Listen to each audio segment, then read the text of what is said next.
నమస్కారం, నా పేరు బాలా. బీసీఎన్ న్యూస్ కి స్వాగతం. ముందుగా ముఖ్యాంశాలు. సాధ్యమైనంత త్వరగా విశాఖలో గూగుల్ డేటా సెంటర్ పనులు ప్రారంభించాలి. గూగుల్ క్లౌడ్ డైరెక్టర్ డ్రూ బ్రెన్స్ ను కోరిన మంత్రి నారా లోకేష్.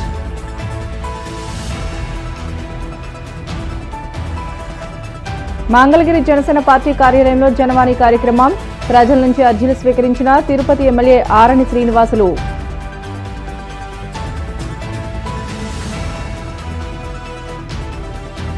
రాష్ట్రంలో అత్యంత ఖరీదైన ప్రభుత్వ భూములను తన బినామీలకు దారాదత్తం చేస్తున్నారు. సీఎం చంద్రబాబుపై మాజీ మంత్రి సిద్దిరి అప్పలరాజు ఆగ్రహం.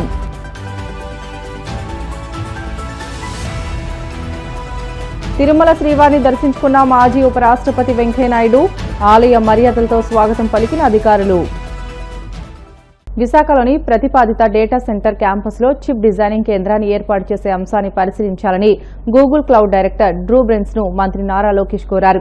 ఏపీతో ఇప్పటికే ఎంఓయూలు చేసుకున్న ప్రాజెక్టులతో పాటు తాజా ప్రాతిపదికనపై సంస్థ ఉన్నత స్థాయి బృందంతో చర్చించి సానుకూల నిర్ణయం తీసుకుంటామని బ్రెన్స్ బదులిచ్చారు.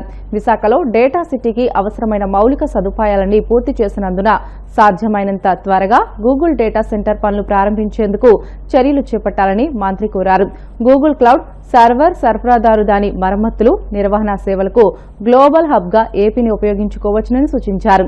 బలమైన ఎయిర్ కనెక్టివిటీ, పోర్టు కనెక్టివిటీ ఉన్నందున అటువంటి కార్యకలాపాలకు ఏపీ అనుకూలంగా ఉంటుందని వివరించారు. జనసేన పార్టీ ఎమ్మెల్యేలు జనవాణి కార్యక్రమంలో పాల్గొని రాష్ట్రంలోని పలు ప్రాంతాల నుండి వచ్చిన ప్రజల సమస్యలకు సంబంధించి అర్జీలు స్వీకరిస్తున్నారు.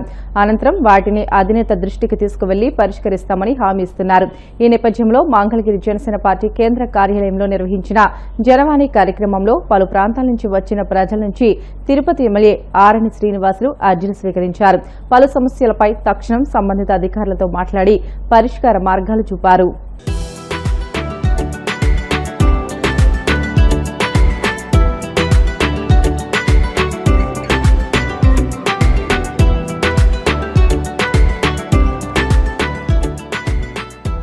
దేశంలో ఎక్కడా లేని విధంగా ఏపీలో అత్యంత ఖరీదైన ప్రభుత్వ భూములను సీఎం చంద్రబాబు అవినీతి దాహంతో తన బినామీలకు భూపందేరం చేస్తున్నారని మాజీ మంత్రి సిద్దిరి అప్పలరాజు మండిపడ్డారు. పలాస వైసీపీ కార్యాలయంలో ఆయన మీడియాతో మాట్లాడుతూ ఈ భూ కేటాయింపుల్లో భారీగా అవినీతికి పాల్పడుతున్నారని మండిపడ్డారు. లూలు కంపెనీతో చంద్రబాబుకు ఉన్న లాలూచి బయటపెట్టాలని డిమాండ్ చేశారు. దేశంలో మొట్టమొదటిసారిగా రియల్ ఎస్టేట్ కంపెనీలకు చౌకగా భూములు ఇస్తున్న ముఖ్యమంత్రిగా చంద్రబాబు చరిత్రలో నిలిచిపోతారని ఎద్దేవా చేశారు. ఇటీవల కాలంలో బాగా చర్చనీయాంశమైనటువంటి ఓ 2-3 అంశాల గురించే మాట్లాడతాను. మొన్న ఎప్పుడో చంద్రబాబు నాయుడు గారు సింగపూర్ వెళ్లే ముందు చాలా గొప్పగా చెప్పారు, విజయవాడలో కూడా లుల్లు మాల్కి స్థలం కేటాయిస్తాము అని. అంతకుముందు అదే లుల్లు మాల్కి విశాఖపట్నంలో కూడా చాలా వాల్యుబుల్ ల్యాండ్, నాకు తెలిసి విశాఖపట్నం నడిబొడ్డున అంతటి వాల్యుబుల్ ల్యాండ్, అంతటి లార్జ్ ల్యాండ్ పార్సల్ ఎక్కడ ఉండదు అసలు. అలాంటి ల్యాండ్ని విశాఖపట్నంలో కూడా కట్టబెట్టారు. మరి మొన్నటి క్యాబినెట్ ముందంటే ఒక వారం రోజుల ముందు వైజాగ్లో ఐటీ స్పేస్ కోసమని సత్వా డెవలపర్స్కి, ఆ కపిల్ హెచ్ఎంటీవీ వాళ్ళకి, వరల్డ్ ట్రేడ్ సెంటర్ మాదిరి వాళ్ళకు కూడా ఐటీ స్పేస్ వాళ్ళ కోసమని ఒక 30 ఎకరాలు, అలాగే ఇంకో company ASMR, I think ANSR వాళ్ళకొక కొంత ల్యాండ్ మంజూరు చేయటం.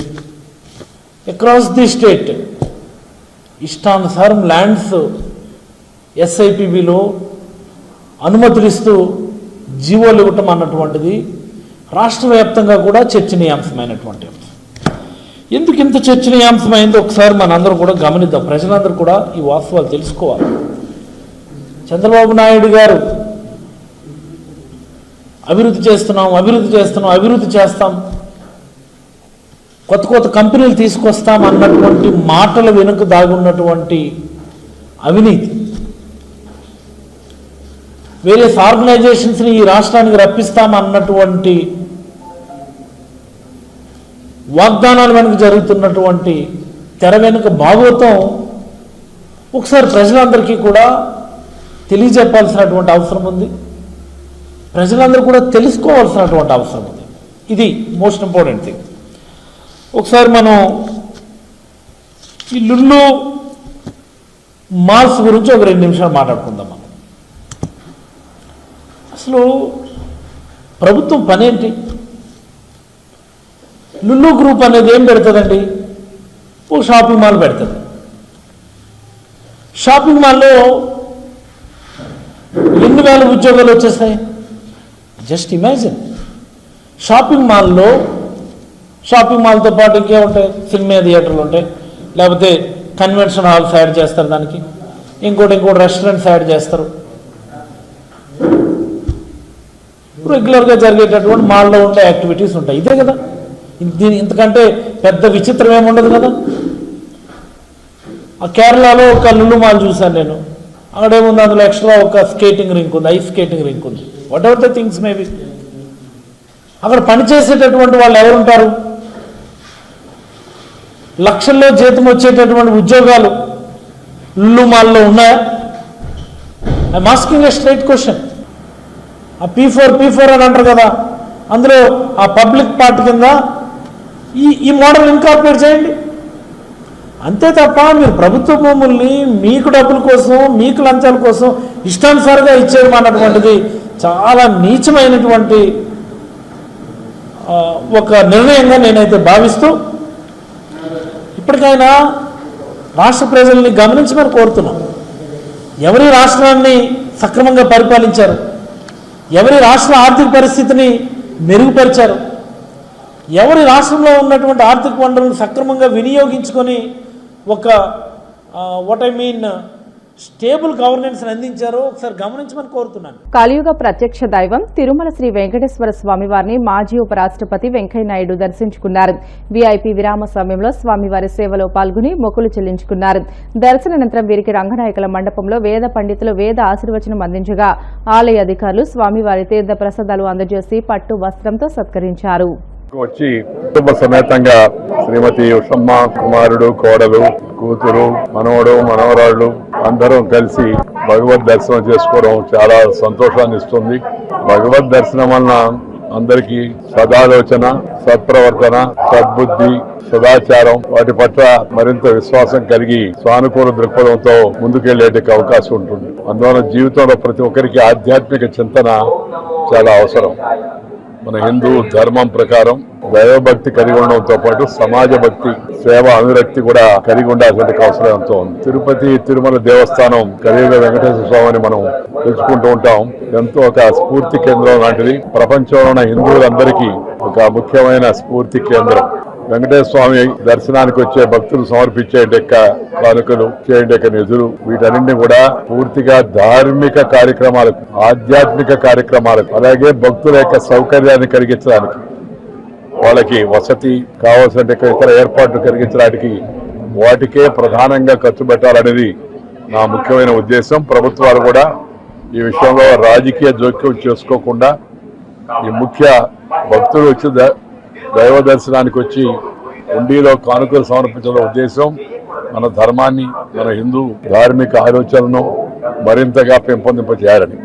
అందుకని నేనేం చెప్తున్నానంటే, దేవస్థానం నిధులు ముందుగా ప్రాచీన సాంప్రదాయం ప్రకారం ప్రతి ఊర్లో ఒక గుడి ఉండాలి. ప్రముఖ దేవస్థానాలు ముందుకు వచ్చి, ముఖ్యంగా తిరుపతి దేవస్థానం లాంటి దేవస్థానాలు ముందుకు వచ్చి ఆ కార్యక్రమాన్ని చేపట్టాలి. గుడి లేని ఊరు ఉండకూడదు, అలాగే బడి లేని ఊరు ఉండకూడదు. బడి పెట్టడం ప్రభుత్వం యొక్క కర్తవ్యం, గుడి కట్టించడం భక్తులు, దేవస్థానాలు వాటి యొక్క ప్రధాన కర్తవ్యం కావాలా, వాటి మీదనే దృష్టి పెట్టాలి. చెప్తే వీటిని ప్రభుత్వ కార్యక్రమాలకు వినియోగించుకోవడం కానీ లేదా ఇతరత్ర వైపు మళ్లించడం కానీ అలాంటి ఆలోచన, అలాంటి ప్రయత్నం ఏమాత్రం కూడా చేయకూడదని చెప్పని నేను సూచిస్తున్నాను. ఒకసారి చెప్పేటట్టుగా ఈ వచ్చే యొక్క ప్రముఖులు కూడా ఇంగ్లీష్ భాషలో వీఐపీలను పిలుస్తుంటాము. వాళ్ళు కూడా సంవత్సరానికి ఒకసారి వచ్చి దర్శనం చేసుకుని వెళితే మిగతా సామాన్య జనానికి రోజువారీగా వచ్చేటికి వేలాది మంది జనం చెప్తూ ఉన్నారు మన వాళ్ళు.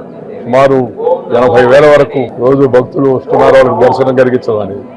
ఎంత చక్కని ఏర్పాట్లు చేసినప్పటికీ కూడా సంఖ్య పెరిగే కొద్ది కొంత ఇబ్బంది ఏర్పడుతుంది. ఎందుకంటే బయట మనం ఎన్నైనా ఏర్పాటు చేయొచ్చు, కానీ లోపలికి వెళ్ళిన తర్వాత మందిరంలోకి ఆ దైవ దర్శనానికి ఉండే స్థలం, సమయం అది పరిమితమైంది. దాన్ని దృష్టిలో పెట్టుకునే మిగతా ప్రణాళికలను కూడా అధికారులు సిద్ధం చేస్తుంటారు. దాని దృష్ట్యా విఐపీలు అనేవాళ్ళం ఎవరుతున్నారో వచ్చినప్పుడు పరిమితంగా మన వాళ్ళని తీసుకురావడం, సంవత్సరానికి ఒకసారి వచ్చేంటి పద్ధతిని పెట్టుకుంటే దేవస్థానం నిర్వహణ పైన ఇబ్బంది కలగకుండా ఉంటుంది. అందరికి కూడా మంచి అవకాశం కలుగుతుంది నా సలహా. ఇది నా సూచన కూడా. ప్రజాప్రతినిధులు అందరూ కూడా దాన్ని పాటించాలి. ప్రజాప్రతినిధులు అన్నవాళ్ళు దేవాలయానికి వచ్చినప్పుడు మరింత బాధ్యతతో మరింత హుందాగా వ్యవహరించాల్సిన అవసరం ఎంతో కూడా ఉందని నేను భావిస్తున్నాను.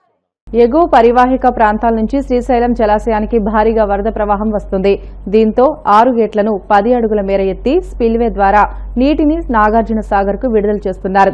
జూరాల, సుంకేసుల ప్రాజెక్టు నుంచి శ్రీశైలం జలాశయానికి 2,29,743 క్యూసెక్కులు చేరుతుంది. శ్రీశైలం నుంచి అవుట్ఫ్లో 2,48,900 క్యూసెక్కులుగా ఉంది. 6 స్పిల్వే గేట్ల ద్వారా 1,62,942 క్యూసెక్కులు విడుదల చేస్తున్నారు. పోతిరెడ్డిపాడు హెడ్ రెగ్యులేటర్ నుంచి 20,000 క్యూసెక్కులు, ఎడమగట్టు విద్యుత్ కేంద్రం నుంచి 35,315 క్యూసెక్కులు, కుడిగట్టు విద్యుత్ కేంద్రం నుంచి 30,643 క్యూసెక్కులు విడుదల చేస్తున్నారు. శ్రీశైలం పూర్తిస్థాయి నీటి మట్టం 885 అడుగులు కాగా ప్రస్తుతం 883 అడుగులకు చేరింది. ప్రాజెక్టు పూర్తిస్థాయి నీటి నిల్వ సామర్థ్యం 215.80 టీఎంసీలు కాగా ప్రస్తుతం 204.78 టీఎంసీలుగా కొనసాగుతుంది.